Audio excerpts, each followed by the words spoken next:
Hi, welcome back to part 2 of investments. This section will be dealing with journal entries for the debt investments and journal entries for stock investments. And again, as a reminder, learning objective number 4 is not included in your requirements.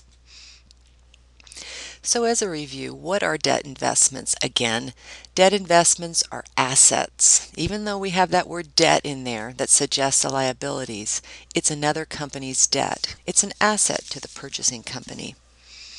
We're going to account for buying the asset, recognizing the interest revenue, and ultimately selling the asset, either at cost or at a gain or loss.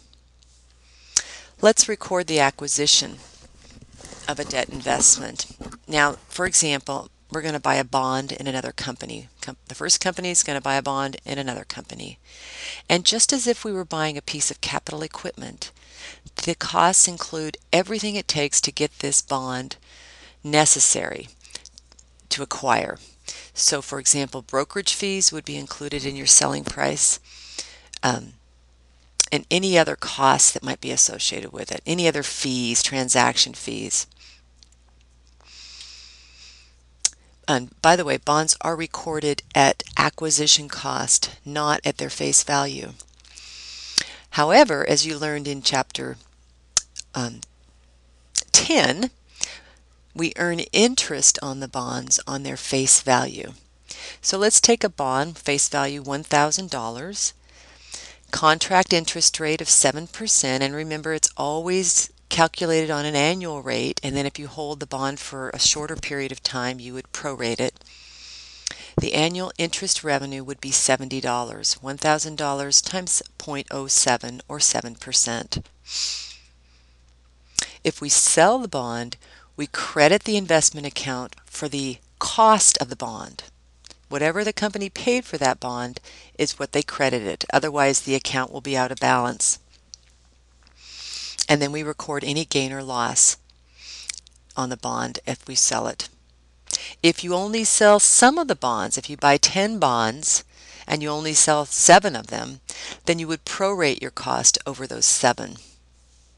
And this is very similar on how, if you look back on the chapter on long-term assets, this is very similar to how we retire an asset. So let's take an example. The coal company acquires 50 Doane Inc.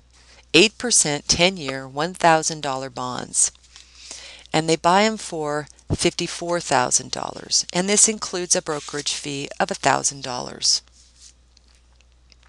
The entry to record the investment is what? Well, if we made a purchase, does cash go up or does cash go down? Hopefully you know the cash goes down. When cash goes down, that's a credit of $54,000.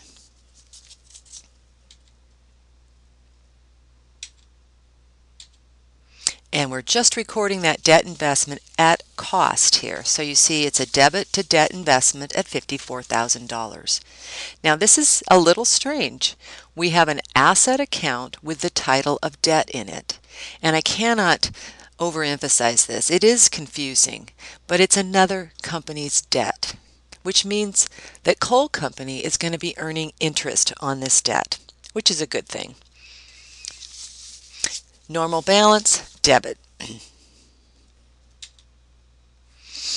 Now, take another look at that wording above. It says $54,000 including brokerage fees of $1,000.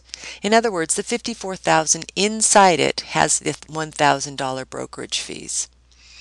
If it said plus a brokerage fee for $1,000, the entry would have been for $55,000.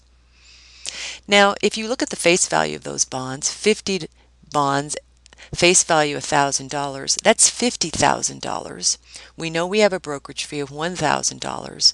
So those bonds were actually selling at premium. So they were selling for more than their face value. And the premium is about $3,000. There could be other costs in there that we're not privy to. Okay, now we're going to recognize interest. So how much interest do we get on these bonds? Now read the question carefully, because the question is, we know it's 8% bonds. which means it's $80 a year per bond.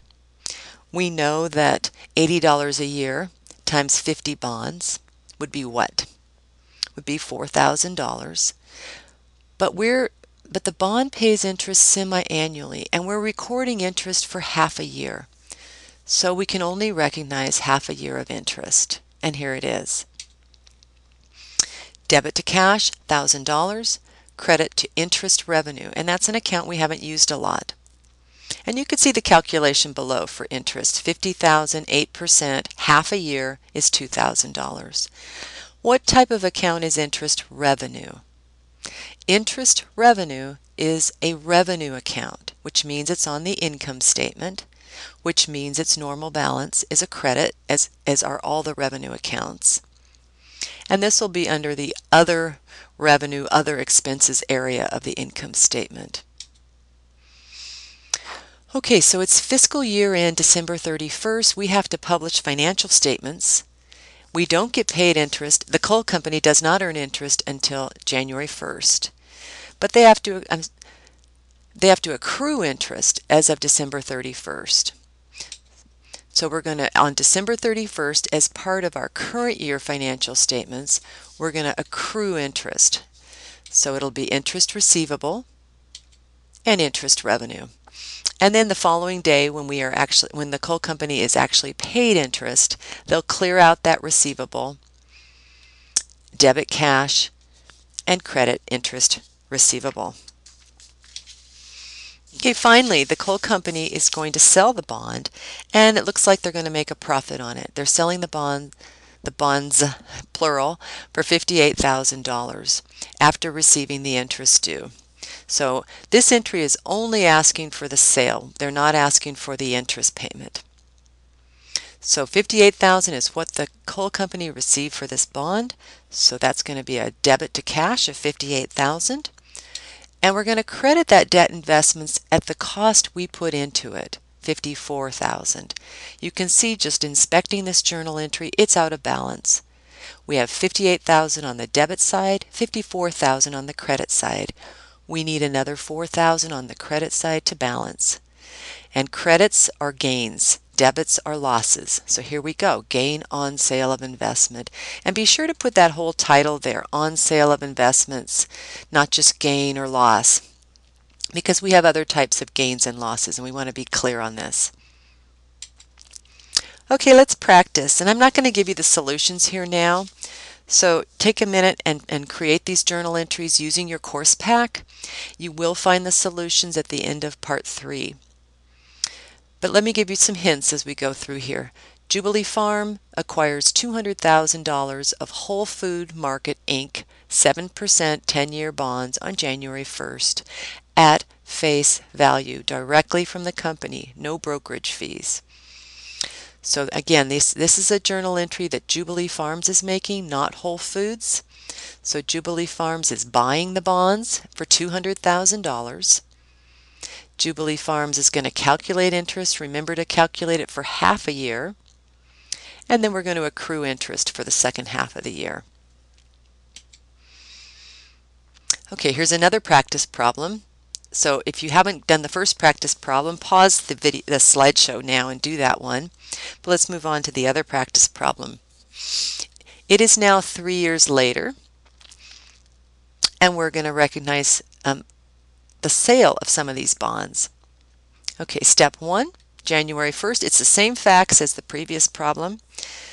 Receives the semi-annual interest. Now remember, January 1st, we would have accrued this interest. So we're really just recognizing the cash coming in and clearing out the interest receivable account. Now we bought $200,000 worth of bonds, but we're only selling $70,000 worth of bonds. So you are going to prorate that $70,000 worth of bonds. Well, actually you don't have to because you purchased at cost, so you're good on that. But we're definitely selling these at a premium. So you're going to be recognizing that gain, but your cash is reduced by $1,500 in brokerage fees. So be aware that that $70,000 that you received for them is going to be reduced. July 1st, we're going to get semi-annual interest revenue. Now remember, we've sold $70,000 worth of bonds, so we're not going to get the full interest revenue. We're only going to get part of it. So be sure to note that. It's only going to be for $130,000 in bonds. And that entry will be repeated below the $130,000 as we accrue the interest revenue. And that concludes part 2.